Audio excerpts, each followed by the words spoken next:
I'd like to begin today by thanking the Ncia for their support of our panelists and our topic. In the pre-COVID times, we were going to be speaking at the conference in San Francisco, but we are happy to be part of the first NCIA Business Cyber Summit. Our panel brings together cannabis waste experts from the private sector and government to discuss how this industry can transition from a linear to a circular economy and address an unseen epidemic that is plaguing the cannabis industry.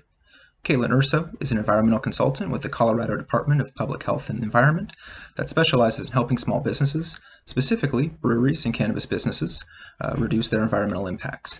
Caitlin's work has been featured in the Wall Street Journal, Forbes, CNN, NPR, Science Magazine, and countless industry publications. She has 10 years of technical environmental experience, a mechanical engineering degree, and a German Shepherd named Arnold, who I'm told may photobomb us during this panel. Jake Mitchell is the president of Cannabis. After working for years as a sustainability and climate expert advising cities, states, and private corporations, Jake saw the need for addressing environmental issues in the cannabis sector. From the policy level all the way down to the consulting for small businesses, Jake has developed strategies and advised on projects that have created a more prosperous and environmentally friendly cannabis sector. He created Cannabis in 2017 to advise and consult on holistic environmental issues in the cannabis space and related sectors. Jake's been featured in multiple podcasts, speaking events, news articles, and is a published author in a multitude of industry guiding documents and books. Jonathan Lee is co-founder and CEO of Gaiaca Waste Revitalization, setting the industry standard for the treatment and disposal of cannabis waste. Working alongside local, state, and federal agencies, Mr. Lee has provided cannabis operators with a compliant solution in the management of the newly created cannabis waste streams. With over 2 decades experience in commercial real estate development and spearheading several entrepreneurial ventures in the tech and hospitality space, Mr. Lee continues to push the standards for sustainability and waste compliance in the highly regulated burgeoning cannabis industry. Mr. Lee graduated cum laude from the University of California, Los Angeles, and received his Bachelor's of Arts degree in economics with a minor in urban planning. I'm Mitchell Colbert. I'm the CEO, founder, and head lobbyist of Full Spectrum Strategy. I founded my lobbying firm in 2018 to assist the cannabis industry in Colorado and California to become more sustainable through increased access to recycling options.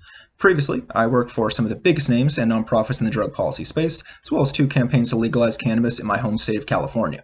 In addition to my advocacy, I'm also a published researcher and journalist with over 100 articles and over a dozen outlets. And that brings us to our very important topic today, creating a circular cannabis economy. So, for those not familiar, what is a circular economy? Well, simply put, a circular economy is one that seeks to close the loop and get waste products back to manufacturers for recycling, reuse, and repurposing. Another important aspect of the circular economy is redesigning products to use less resources and be easier to recycle. So one example in the vape pen industry that I was doing a lot of work with, vape pens are designed right now to be very difficult to open, which is largely for consumer safety. We don't want people refilling those, but we do want a way on the back end to make them easy to open for recycling purposes. And that would be really helpful in terms of a redesign. So the circular economy is an alternative to our current linear economy where valuable resources are actually being allowed to just become waste and sent to landfills instead of being recovered. As you can see in our little graphic there on the left, there is still some raw materials coming in, but it's dramatically cut down because of that end of life recovery of products. So I was originally retained by Firefly Vapor back in 2018. And our starting state was California before moving on to Colorado. And we did get some good changes made in California that have made it easier to recycle. But unfortunately, California has a lot of regulators.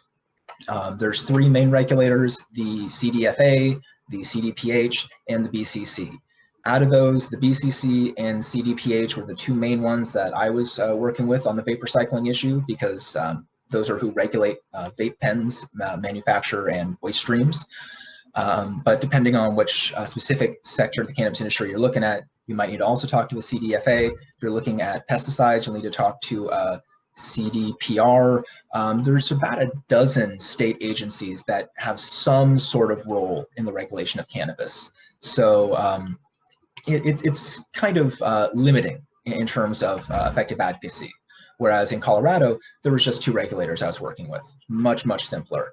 A big boon to cannabis operators in California is you have Jonathan there at Gaiaca who can help recycle your waste, whereas out in Colorado, there really isn't a Gaiaca alternative.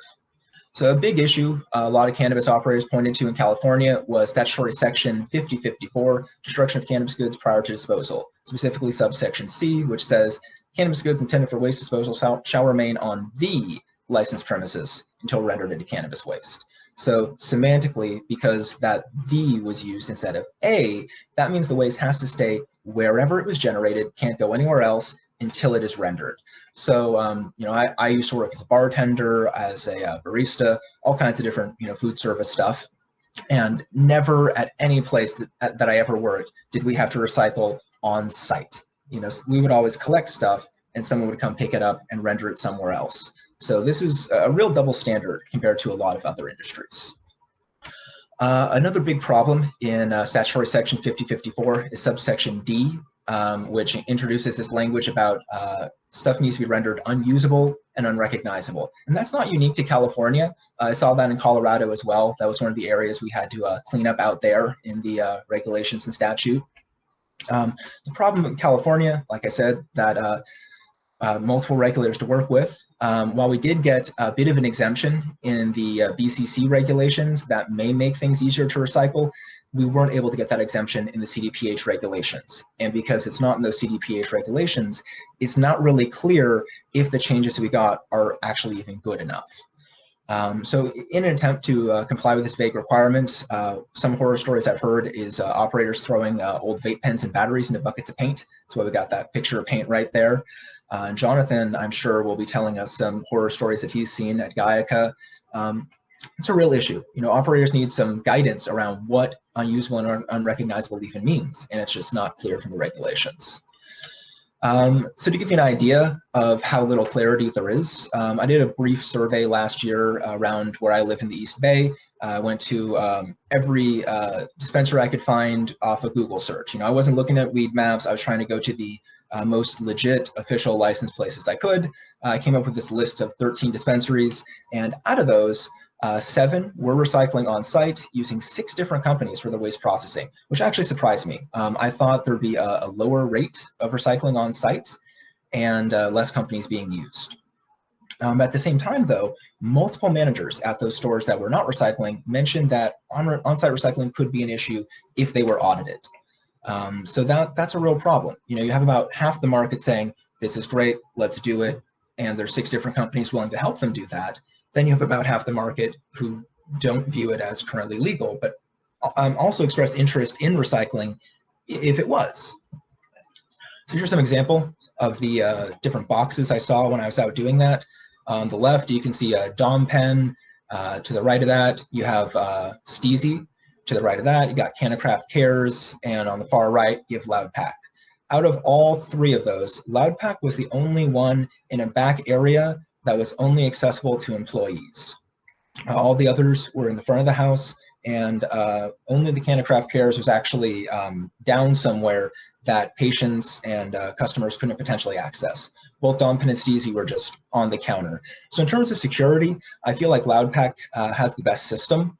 They basically used a medical sharps container. As you can see, it has sharps right on there. They just put their logo on it, and now it's for cannabis waste. And when I was actually pitching the state of Colorado on this idea of collection boxes, I used the sharps language until it was pointed out that, some people might have an issue with the association.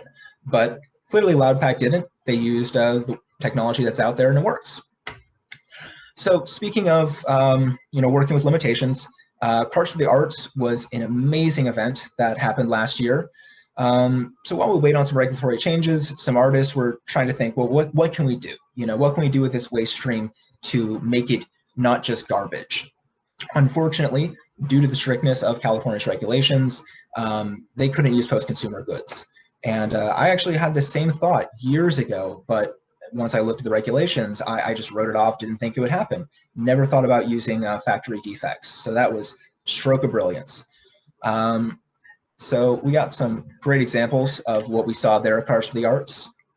Top left, you have a cartridge chandelier. Right below that, you have this table with a really cool pattern made of inset cartridges. You have a tree, that tree in the middle, I'm guessing with the batteries all around the floor, behind it, wrapping around it, 2,000 or more batteries there, all factory defects. On the top right, we have a necklace that isn't quite as pretty as the one we saw on the last slide. It's a little more pokey, but still cool style. And then we have this kind of creepy lady sculpture. I love it though. And there's a bunch of other great examples of things you could do as well. So outside of California, in Colorado, things have advanced much faster. Colorado has actually legalized the recycling of marijuana consumer waste, and they've even gone a step further to allow for mobile waste rendering. That's all, I believe, working on being implemented right now, and should be in effect January 2021, so next January. I believe some parts have already gone into effect, and there is a pilot study of dispensary recycling already underway.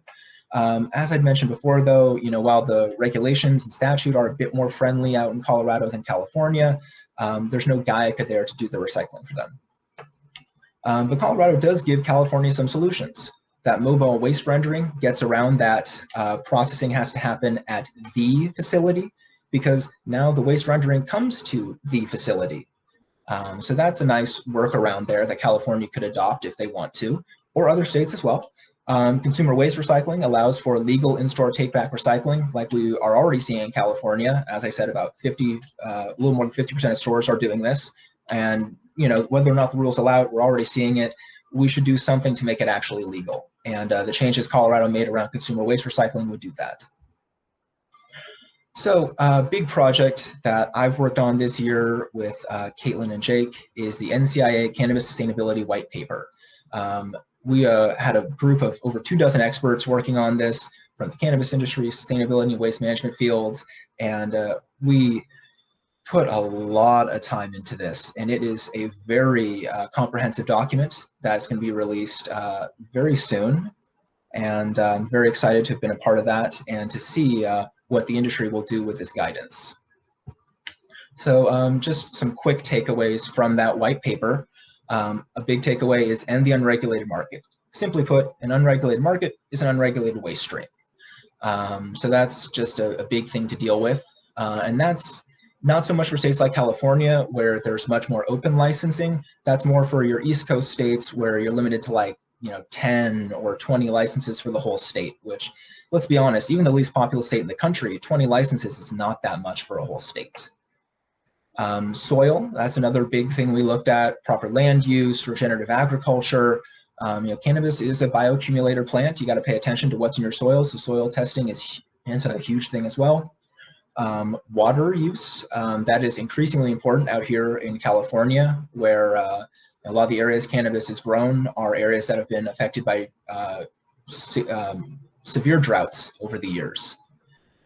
So there's a lot of things you can do to capture excess water, use automated irrigation, dry farming. I've actually had some amazing dry farmed cannabis. Energy is another big thing. This is mostly for your indoor grows, but manufacturers as well. Manufacturing can be very energy intensive. So there's a lot of ways you can make yourself use less electricity. Switch to solar power, LED lights, high efficiency HVAC. It really depends on what your needs are as a business, but there's definitely ways to cut down on energy if you're looking to do that. Air is another big thing, and this is mostly focused on volatile organic carbons, VOCs, but odors as well. There's been some lawsuits, I believe just in Southern Oregon, where vineyards actually sued a nearby cannabis farm because of their foul-smelling particles, I believe was the quote. We don't have any exact science to show that that can happen yet, but we do have science to show that certain terpenes can taint the flavor of wine, and we also have research to show that some cannabis plants can contain those same terpenes. So, terpene pollution, I guess, is something to consider. So, in addition to air, there's waste. This is really every part of the industry has waste, but a lot of the waste in the cannabis space comes from post-consumer packaging, retail-related waste, exit bags, if your state has exit bag requirements. Really, exit bags are one of the worst things in terms of environmental impact, because it's taking an already overpackaged product that's usually in already child-proof containers, then putting it in another layer of child-proof packaging that's difficult to recycle. So X bags aren't the best idea. But we got a lot of great information in that white paper, and I can't wait for it to be released to the world soon. So thank you all for your time, and we're going to swap things over to Jake Mitchell right now. Hi, everyone. My name is Jake Mitchell, and I'm the president of Cannabis, a sustainability consulting company for the cannabis industry. We started in 2017 doing lots of different kind of projects, from policy advising down to consulting for the private sector. We have loads of services like waste management, energy efficiency, carbon footprinting, sustainability strategic planning, all sorts of things, which kind of leads me into this idea, which is systems thinking for the cannabis industry. So what is systems thinking, right? A system, as defined, is a set of things working together or as parts of a mechanism or an interconnecting network, right? It's something that all feeds into each other, just like our economy, a business, our communities, whatever it may be, right? And every facet, which is a company, individual, operation of the economy and the cannabis industry, also is connected to every other facet, right? So systems thinking is understanding issues and operations holistically, right? It's not looking at how can we grow this cannabis and then what consumer are we selling it to. It is looking at the inputs that go into growing that cannabis, the process that it takes to grow it, the consumer that it goes to, and then what that consumer does with it, and what that consumer does with the packaging surrounding. We need to consider the short and long-term consequences, which system thinking really helps with, to be able to look at how that system operates. You can kind of break down how that system is going to operate over time, and the impact that it's going to have on all the other systems it's connected to, right? Because systems thinking is not just looking at one system, it's looking at all the other systems that system is connected to and how all of them feed into each other and work with each other. Systems thinking is the basis for understanding how to close the loop. It's kind of the groundwork that you do to understand how to close that loop that Mitchell was talking about. You know, how do we close these cycles so that they can all work together? So how does this fit in with a circular economy, right? A lot of research says that a circular economy is made up of three things. It's made of closed cycles, which is what Mitchell was speaking of, renewable energy, which for cannabis is very difficult right now without being able to receive federal subsidies, and then systems thinking, right? So these three aspects are what actually make up the full circular economy. And thinking holistically, breaking it down into its parts and seeing how that system works together in its entirety is what allows us to plan strategically. Right. So by being able to think in terms of systems and think holistically allows us to build out strategic plans that tend to be much more effective in the long term, because you're considering all the aspects of that operation or of that business or of that economy and how they work together. And then you can plan strategically because you know that those aspects are going to affect other aspects. If we just change one thing, that's not planning strategically. Right? If you just come up with one solution for one aspect of the problem, it's not going to allow us to address the whole problem altogether. Systems thinking also allows you to discover how all the pieces fit together, which not only from like a sustainability perspective is super important, it's also very important from an economic perspective and a profit perspective at a company level, right? Understanding how all of your operations link together and feed into each other is a great way to understand how to reduce your resource usage, how to better plan for future risks, and how to better make your operation run efficiently, how to make it run more efficient over time and in the current phase that you're in. So we can reinforce the really cool thing about systems thinking is not just that, you know, it gives you this overall plan of how these things are running. It also allows you to figure out how reinforcing one aspect of that system can actually feed into the other aspects of that system and create a stronger one, right? Creating positive feedback loops where the systems feed into each other and create stronger systems is a huge goal of anyone working on like circular economy work, right? We don't want to diminish one system by uplifting one, right? We want to make sure each facet, as we improve it and make it more sustainable, make it more efficient, does that to its other parts down the line, right? And so how does this actually like work for a cannabis company? How does strategic planning and systems thinking fit in to cannabis as a whole, right? So renewable energy, I would say, is also energy efficiency, right, for cannabis. If I always say, when people ask me about solar or wind, when I'm working on a consulting project, I always tell them start with efficiency first, right? You want to make your system as efficient as possible and use the least amount of energy as possible, so that when you do get renewable energy, you need to buy a lot less of it, which is a really good thing, having less of that upfront cost, and having less of that upfront issue to deal with, and then running on a lower kilowatt hour footprint or kilowatt footprint is going to mean that you pay less in the long run, so you can afford solar, which is a good thing, right? And then natural capital is your methodology, right? What kind of containers are you using for your cannabis? What kind of soil are you using? Are you using a soil? Are you using a soilless mix?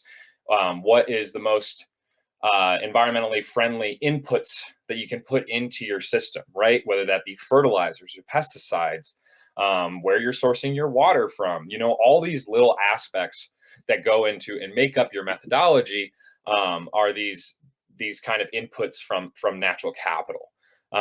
New revenue models, that's looking for other ways to utilize your waste and to utilize your crop, and to utilize your people too, looking at ways that you can innovatively bring in profit through sustainable measures, right? Whether that be your marketing, using your waste for biofuels, sending your waste off for fiber usage, using it for whatever it may be, like Caitlin's project that she's going to be going over, finding a way to reuse waste in a way that brings in cash, for your company. Jonathan's going to be speaking on that as well. But these kind of new revenue models and new ways of thinking about it are extremely important to creating a sustainable, long-term, lasting business. Product design and operations, right? How you are building out your system to work within itself, right? How you build out those operations to be able to reuse your soil. Like say you're using a living soil, you can reuse your soil. You don't have to buy soil every time. Using canvas pots over single-use plastic pots. You working with different kind of tools in order to build out your operations in a way that you're reusing as much of those inputs as possible. Is really important to designing your operations and designing your end product. And then supply chain collaboration, that's your procurement, right? Finding like very energy efficient systems to go in, right? Finding energy efficient HVAC and lighting systems, dehumidification systems, making sure they all work together, right? And talking to the right companies to understand what's available. Looking for good packaging options, looking for other alternatives to the way that you're currently doing things.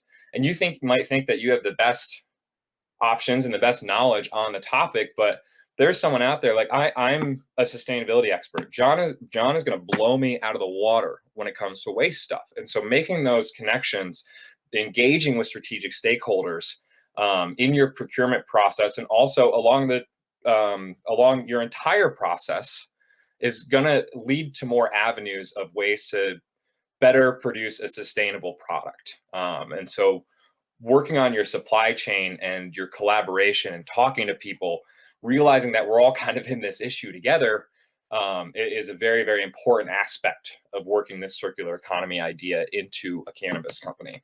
And then finally, compost and waste on the reuse and recycling side. John and Caitlin are going to speak a lot more to that topic, and I'll defer to them because they're more experts on it than I am. But finding opportunities to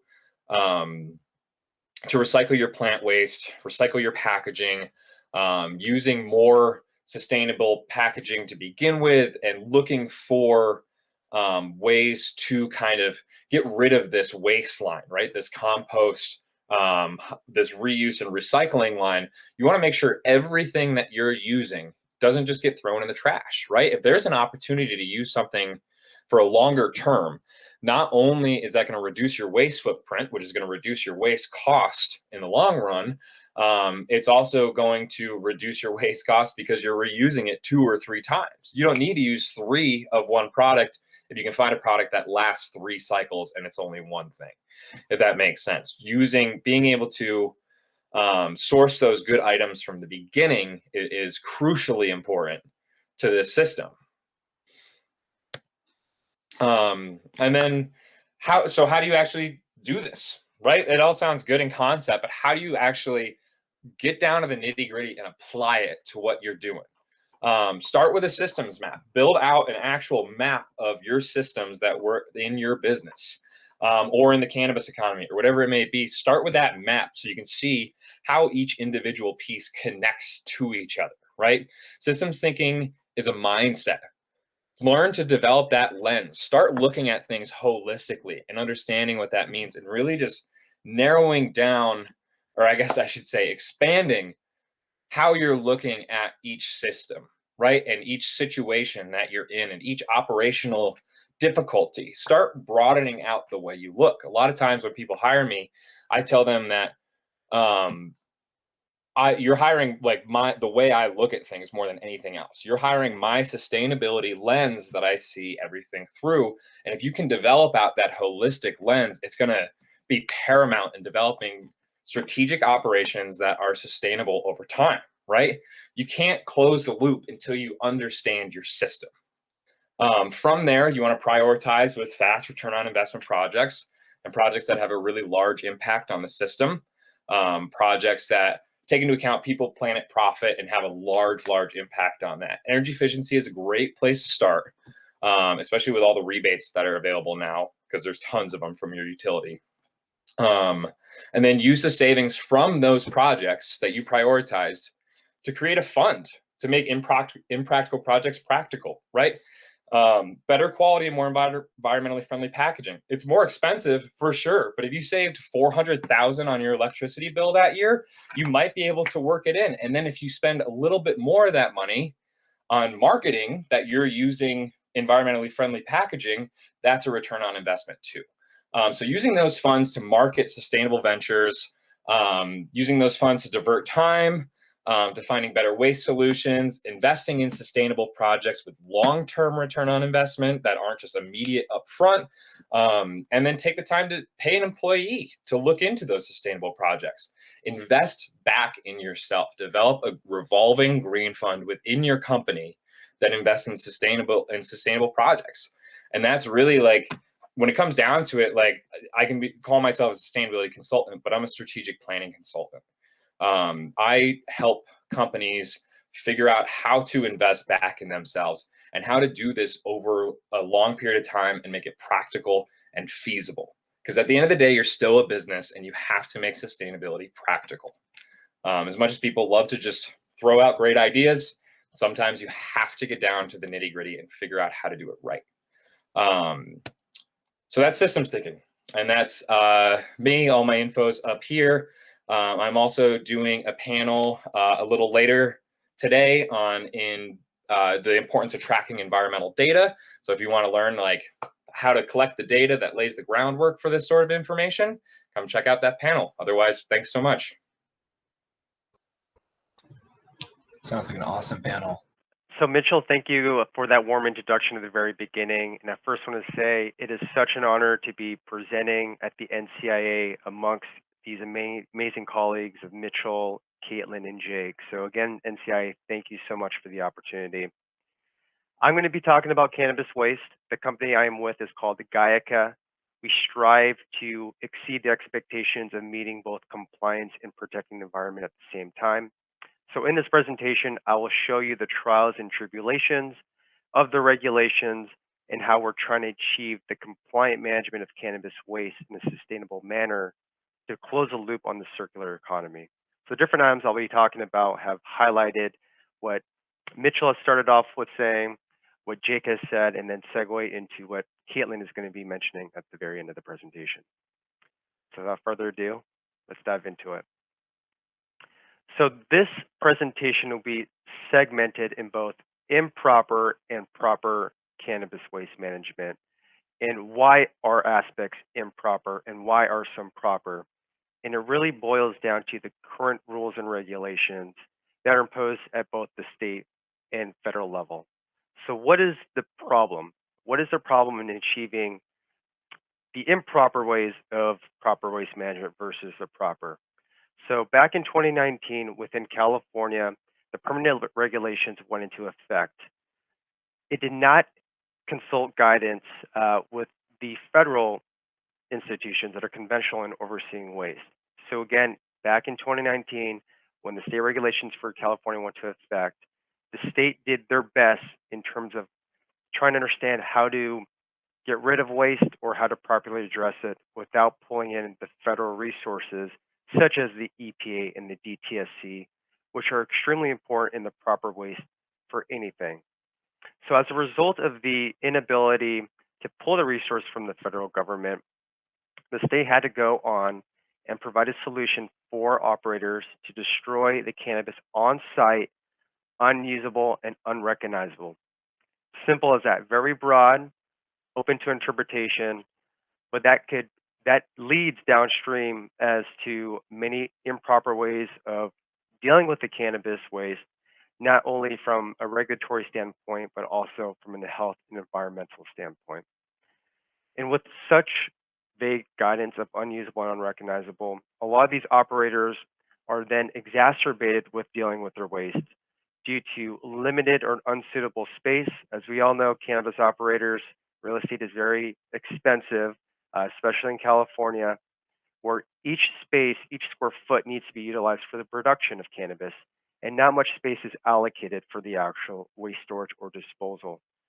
With that aspect, in addition to, again, the relaxed regulation of unusable and unrecognizable, there's a lack of knowledge on what to do with these waste streams and how to properly dispose of it. So that is the problem right now. Again, for the improper items, it is really the state guidelines not involving or not having access to the federal guidance that is typically used for waste processing. So here's a quick bird's eye view of the different products one might see. Obviously, all these products have different chains in making that product. And while that is a waste stream, the product themselves also become waste streams. Everyone typically knows when you have a cookie, sometimes that cookie is expired. That needs to be wasted. If that flour doesn't meet different testing requirements, it needs to be wasted. So again, this is a bird's eye view of the different products currently at market. And through the cycle of creating these products, it generates waste, and then the product themselves create waste. This is a good bird's eye view because every product is different, and not every product can be treated the same. And we'll dive a little bit deeper of what that means later. The way you destroy a cookie is vastly different than the way you would destroy plant material, which is vastly different in which you would destroy and properly manage a vape pen. So with many different streams and product types out there, there is no one single solution in properly managing that waste stream. So as a little icebreaker and some comedic relief, I wanted to show this slide. As you could see in the little blurb, isn't this where the sheriff burned that illegal marijuana patch? And then you see very happy squirrels and rabbits at the very bottom. But this is just a little comedic relief on really a snapshot of the issues we're talking about of regulation, the intent of destroying it, and what the effects could be downstream. All right, so there's a lot of stories that I could share being in the cannabis waste industry, being a service provider for a lot of these operators. And again, right now, the state regulations are very vague of making it unrecognizable and unusable. So what you see here are 3 different pictures addressing 3 different types of waste streams we have seen. And believe it or not, what you're seeing is an operator's interpretation of rendering.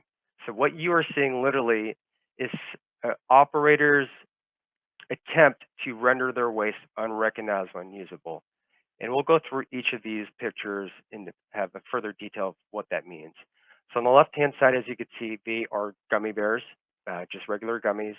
The reason why it was wasted is because it didn't meet the standard quality testing for an edible product.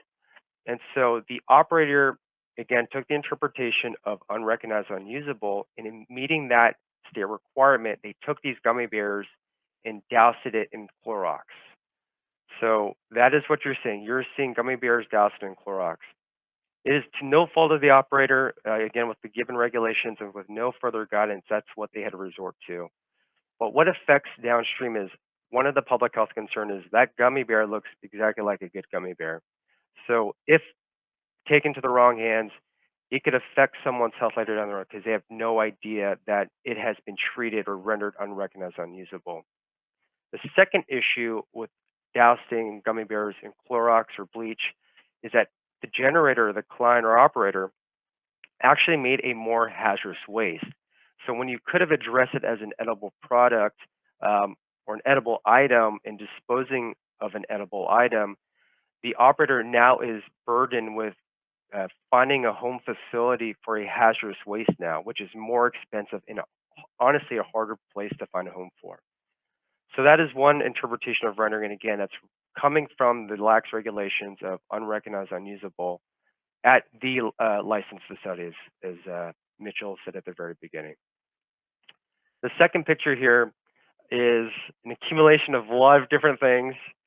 If you could zoom in real quick, you're going to see this is a container full of post-extracted biomass, the flower material, mixed in with vape pens, mixed in with packaging. And I asked the operator, how is this your interpretation of unrecognized, unusable? He said, well, it's unusable because I'm throwing my plant material with different packaging, making that 50-50 mix. I said, okay, understood. And then I asked the question, well, how are you making it unrecognizable? And if you could see at the very top right-hand corner of that middle picture, you'll see latex paint.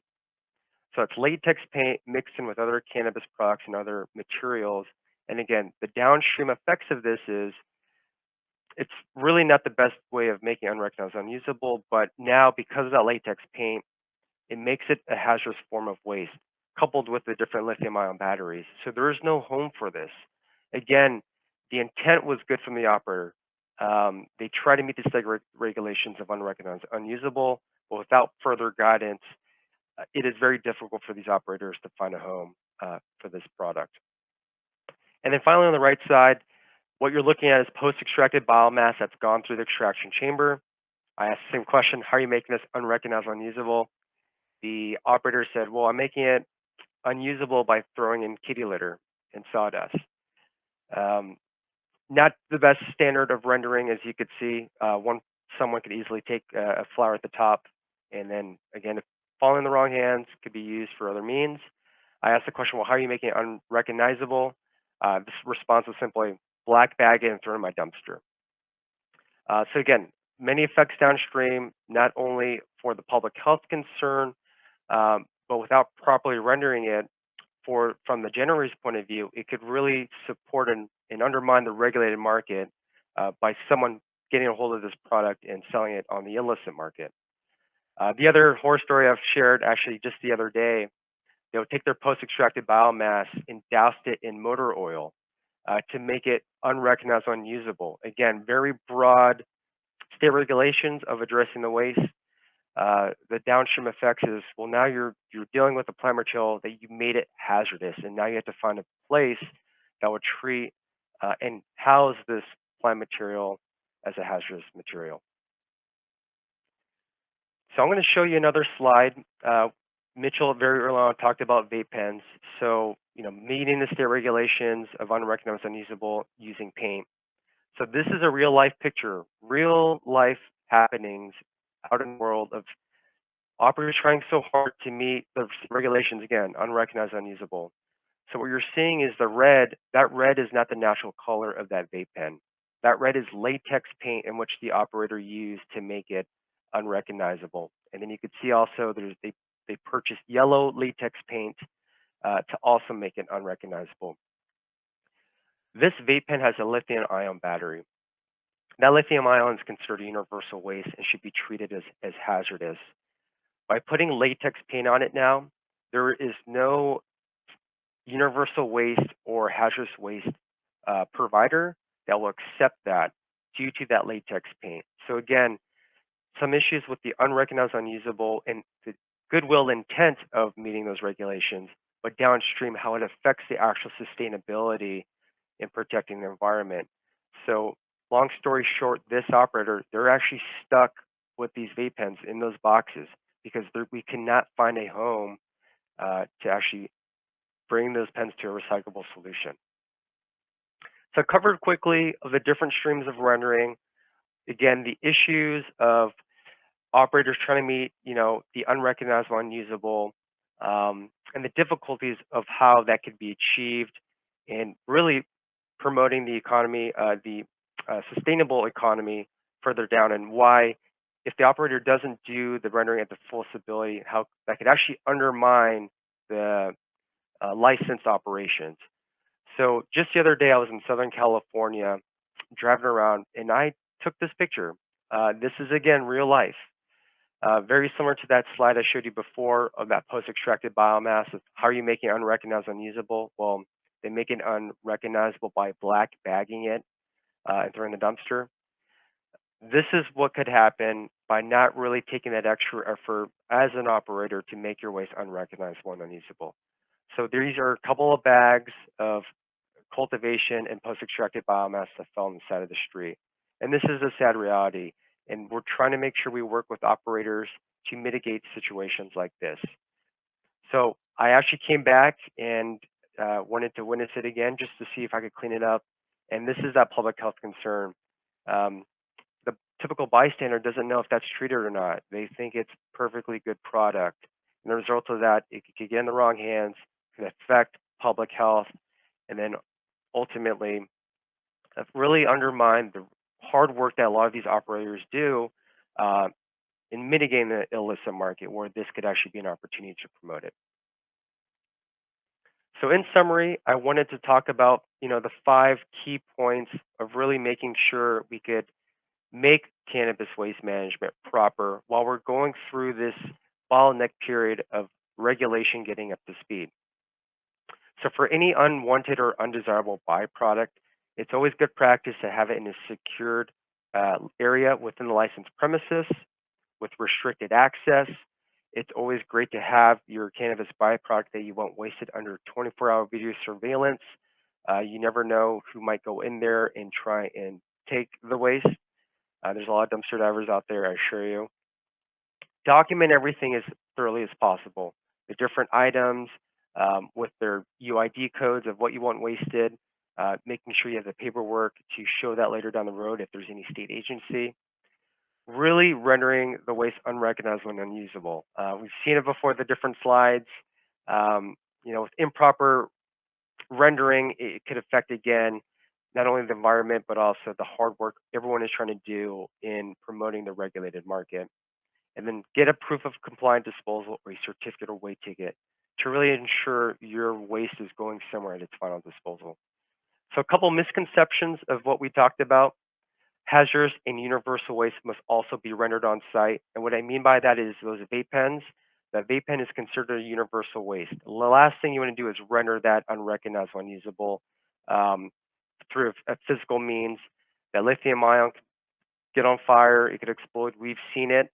So please work with your experts on how to get those lithium ion pens addressed. The vape pens must be emptied of the oils. That is a misconception. There could be some oil residue on there. But again, work with your cannabis waste expert on addressing the proper disposal of meeting both the state regulations, but also adhering to the federal regulations of universal waste and hazardous waste handling. Another misconception is cannabis waste can be accumulated for longer than a month. So if I've got a stockpile of waste, I can accumulate it for 3-4 months. That is a misconception, because if there is non-compliant product, it does need to be destroyed within 30 days. Another last misconception is that there's no cannabis waste provider. There's no solution. Mitchell talked about his survey earlier about how about 60% are actually recycling. Ironically, that other 40% doesn't even know there's a solution out there. So there is a solution. please seek out that solution and to make sure everything has been done properly in terms of its rendering, but also while finding a environmentally friendly solution. The solution is out there for all those cannabis operators. So with that being said, thank you again for your time. It's such an honor. And I'll take it to Caitlin. I'm Caitlin Urso. I'm with the Colorado Department of Public Health and Environment. My role is to be a free environmental consultant for all small businesses in Colorado.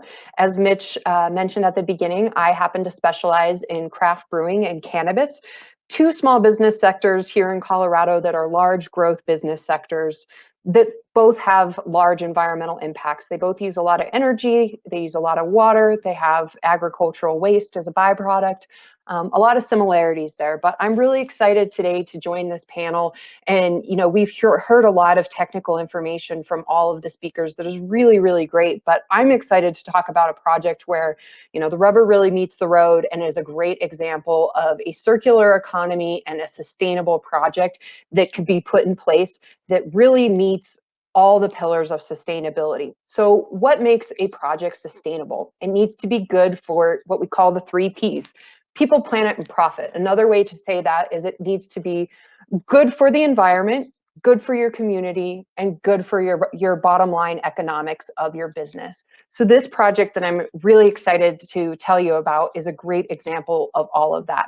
So before I jump back into, you know, talking about the project, I think the best way to show you the project is to actually show you the project. And we're going to watch a short YouTube video. It's only 2 minutes and 40 seconds, but it will take you to both the brewery and to the cultivation, show you the equipment, and really explain what's going on in this innovative project.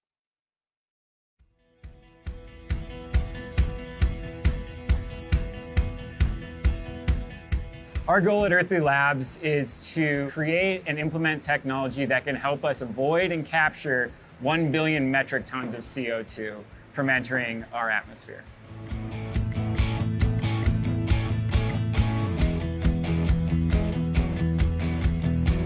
This machine behind me is our CO2 recovery technology that we affectionately refer to as CC. CO2 is a byproduct of fermentation. The yeast naturally create CO2 as they're metabolizing the sugars and creating alcohol as well. This machine right now is capturing from an active fermentation in the fermentation cellar over here at Denver Beer Co. CO2 is captured and it is filtered and processed to create a liquid form, which then gets delivered to my facilities, and then I'm able to vaporize that, turn it into a gas, and release that into my grow facilities. And CO2 is essential to photosynthesis, so the CO2 is combined with lighting, and that creates sugars within the plant, and those sugars turn into energy, which helps grow a stronger plant with more yield, a much better quality, and gives us a quick turnaround. Working with Earthly Labs, the clinic, and the state of Colorado to help put this project together has really taken us and the state down a big step towards reducing the greenhouse gas emissions in Colorado. Each individual unit can capture up to 100,000 pounds of CO2 annually. That's as much CO2 as 1,500 trees. So instead of putting that CO2 back into the environment, we're now allowing thousands of Colorado's finest plants to absorb this CO2. And we're actually growing our weed from beer burps. So cannabis from beer burps is the way we're rolling. So that's awesome. These two industries are very much the epitome of Colorado's small independent business, really working together. So we're excited about this partnership. Just to be able to produce a great beer, great cannabis, and then also reduce the carbon footprint for all our neighbors. I'm super proud, and I know Earthly Labs as well is proud to be not only working with industry leaders like Denver Beer Co. and the clinic, but to also be working with the state that's so forward-thinking and progressive about how they're going to continue to make this state a beautiful state to visit, to live in, and to be a small business owner and entrepreneur in.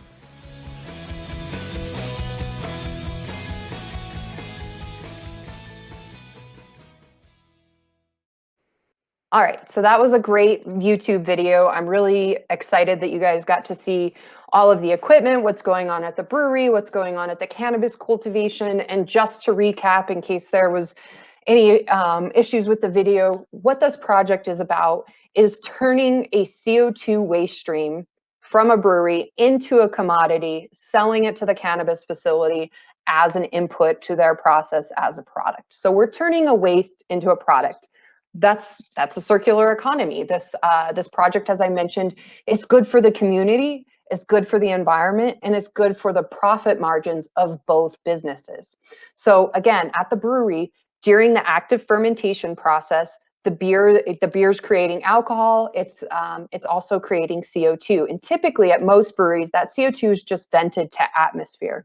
Well, now with the Earthly Labs technology, Denver Beer Co. can capture that CO2, compress it, liquefy it, and then ship it down the road only 7 miles to the cannabis cultivation, the clinic, where they release it into their grow rooms to supplement photosynthesis.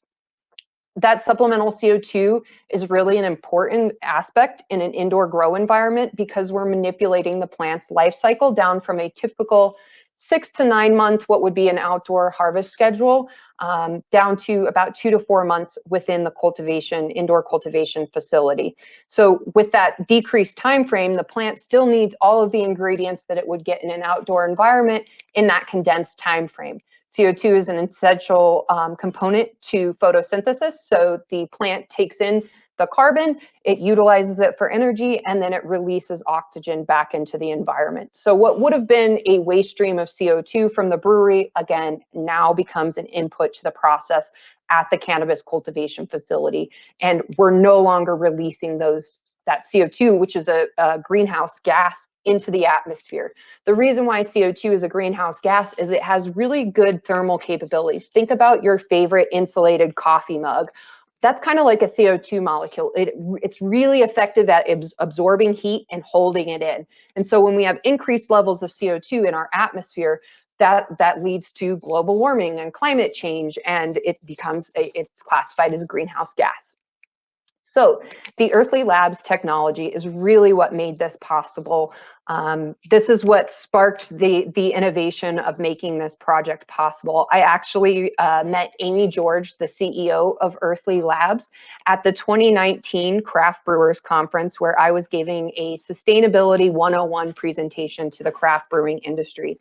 And in that presentation, one of the opportunities that I called out for sustainability for the craft brewing industry is recognizing the amount of CO2 that they produce during fermentation and coming up with a solution for that CO2, because CO2 is a commodity.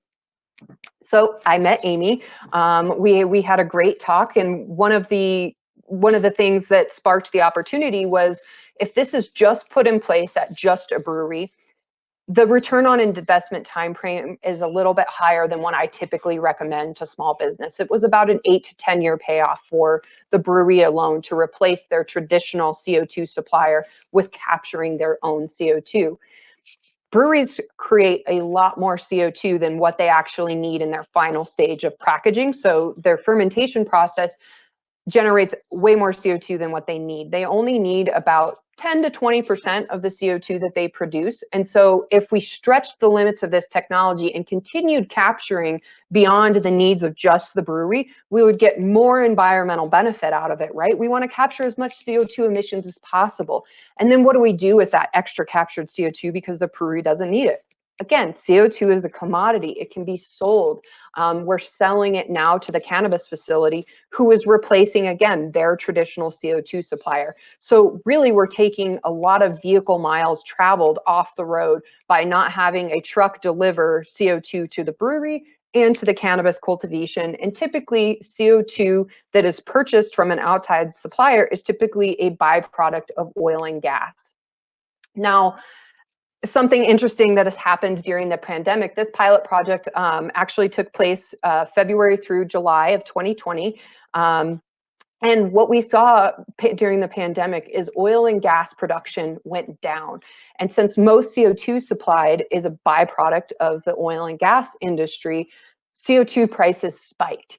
And so this project insulated both the brewery and the cannabis cultivation from those market spikes in CO2 during the pandemic, which was really great. So just again, it's a great way to become your own supplier. So let's talk about some of the results. The cultivation saves about 20 cents per pound on CO2 purchased, right? The brewery can sell it to the cultivation cheaper than the traditional supplier would. During the pilot, we used 500 pounds of CO2 a week from the brewery, and we fed it into only one cultivation room at the clinic to test this out and see what the results were. The results were, it was a 1-for-1 drop-in. It was great. We actually saw a little bit increase in yield, potency, and terpene variables, which was great. This CO2 is more pure than what would be received from a traditional supplier that's a byproduct of oil and gas, because the CO2 is coming from that natural fermentation process. So you're not going to have that additional hydrocarbon contamination that comes from a byproduct of combustion if you're purchasing it from the traditional supplier. So it actually makes a better beer float profile. It tastes better. It makes better beer. And like I said, we saw a little bit of increase in yield, potency, and terpene variants in the cultivation as well. So all around a great success. The pilot project will be expanding to support the full clinic's cannabis cultivation, not just the one room, through the end of the year. And we believe that through this partnership, we'll be able to capture more than 50,000 pounds of CO2 per year, which is a huge success. So the power of collaboration. One of the things that made this project so special and was near and dear to my heart is, as a sustainability coach, I worked with Denver Beer Co. As early as 2016. I've been working with the clinic since 2018. I had these established relationships with both the brewery and the cultivator, who both wanted to find as many ways to incorporate sustainability into their operations as possible. They want to have an operation that's good for the community, good for the environment, and good for their bottom line.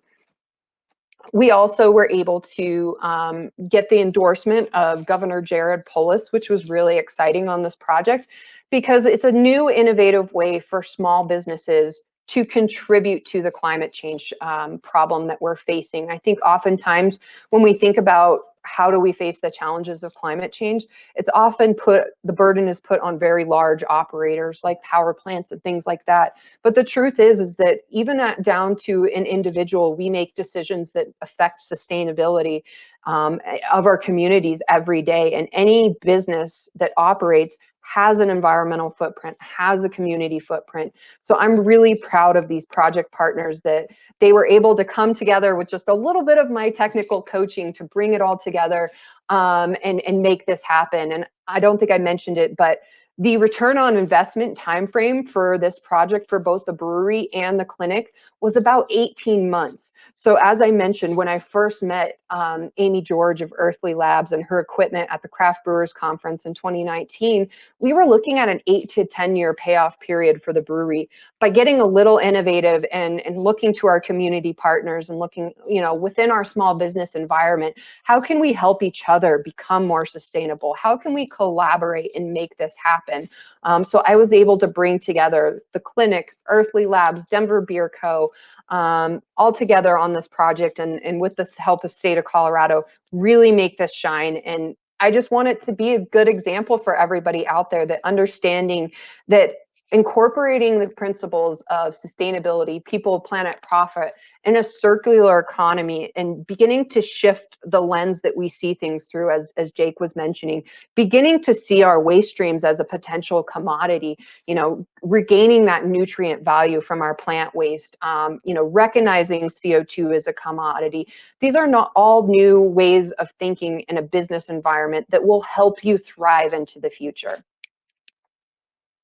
So with that, I am so grateful for the time the NCIA has given all of us to share our experience and expertise. I really hope that you found it valuable, all the great coaching that Mitch and Jake and Jonathan provided previous to me, and then bring it all together with this really great concrete example of sustainability can be really good for your business. It can make you more money. It can contribute to the health of your communities, and it can be good for the environment. So with that, thank you all.